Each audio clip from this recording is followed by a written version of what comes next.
Kumustahin naman natin ang sitwasyon sa Ilocos Sur na dinaanan din ng bagyong Uwan. At mula sa bayan ng Santa Cruz, may unang balita live. Si Rafi Tima. Rafi?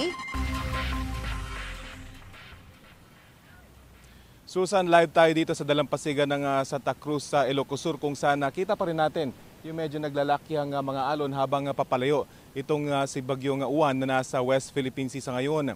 Kagabi ay nakaranas din tayo ng malalakas na bugso ng hangin pero tumagal lang ito ng humigit kumulang 1 oras. Bagamat bumuhos din yung ulan, hindi ito yung inaasahang malakas at malawakang pag-ulan na pinaghandaan ng mga lokal na pamahalaan dito sa Ilocos Sur. Umabot sa 1,894 families o 5,557 na individuals ang nag-evacuate kahapon mula sa 139 na barangay sa 28 bayan dito sa probinsya. Bagamat hindi nga tumagal yung malakas na bugso ng hangin, ay may mga puno pa rin nagtumbahan at ilang beses na wala ang kuryente dito sa probinsya. Pero sandali lang din ito at agad din naibalik ang kuryente dito sa Ilocos Sur.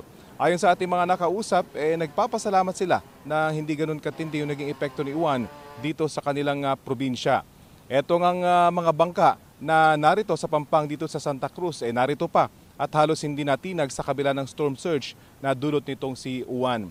Gayunpaman, nananatili ang red alert status dito sa buong probinsya habang nagsasagawa ng damage assessment ang PDRRMO. Yan ang latest mula dito sa Ilocos Sur. Susan? Gusto mo bang mauna sa mga balita? Mag-subscribe na sa GMA Integrated News sa YouTube at tumutok sa unang balita.